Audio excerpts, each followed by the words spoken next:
Oh, hello, yeah. Well, it's still not December, is it?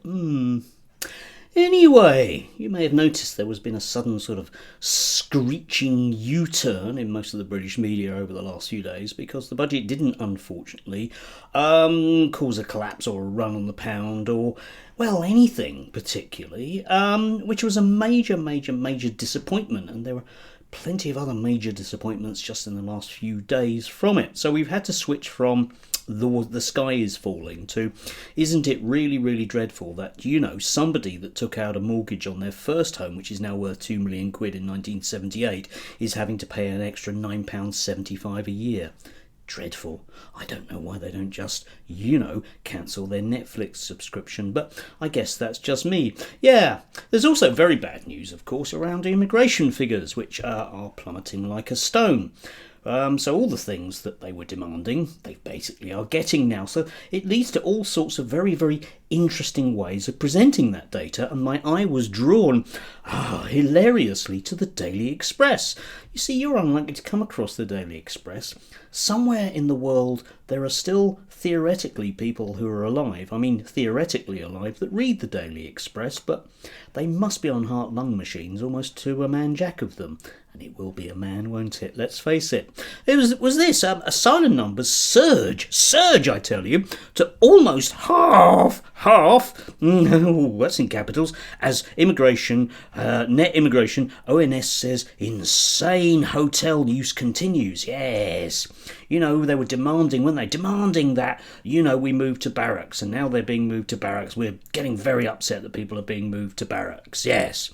What we need to do, of course, is look after our own, unless they're poor kids, in which case no, I'm not paying for them. Anyway, a dramatic shift in migration patterns has emerged, with asylum seekers now at the forefront, reshaping the UK's net migration landscape in unexpected ways. Yes, indeed, which we'll dive into a little bit. It's worthwhile unpacking this. The ONS data showed that net migration, the difference between those arriving and leaving, for the hard of thinking there, fell to 204,000 in the year to June, down by more than 2/3 in the year to reach the lowest annual level since 2021. Yes, which theoretically you would have thought would be good news, but apparently it's not. The sharp decline was largely driven by a drop in non-EU migrants coming to work and study, and the exit of large numbers of migrants who had arrived as part of the so-called Boris wave since 2021, reports the Times. Yes. Thank God for that. And you would have thought that, the right-wing press would be very happy about this, but they're seriously not, are they? Because, of course, what that means is,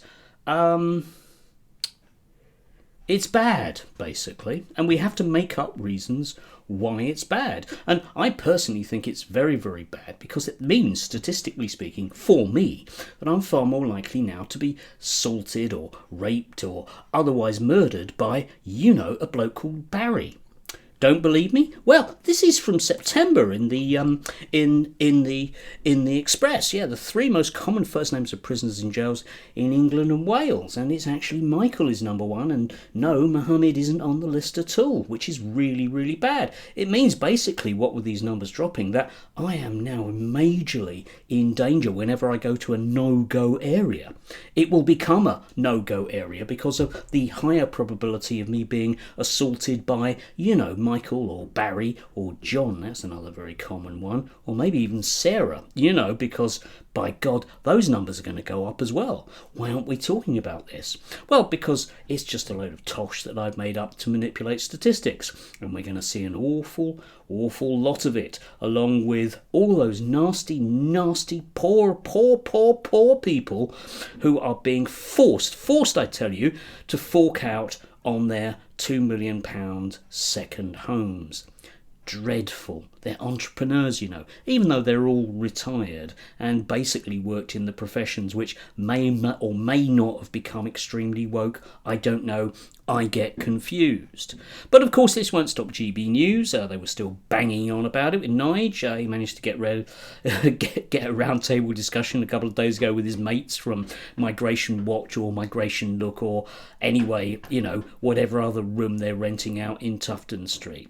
Yes, won't make any difference, will it? Won't make any difference. It's never going to be good enough. And that's the grift, isn't it? Because you see, one is too many. Always, always, always. Yes, got to stoke those fears and divisions. And as a backstop, of course, you can just, have a go at the undeserving poor, who are just the poor, aren't they? They're automatically undeserving. Why didn't they, as I say, sensibly take out a mortgage in 1978 when they had the opportunity? Don't talk to me about not being born then.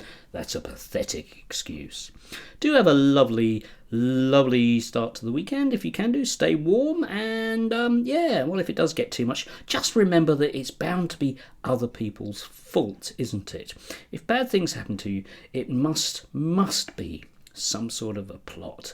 It can't just simply be that you, the poor ensconced person that you are, has to suffer from the same outrageous economic wins that the rest of us do.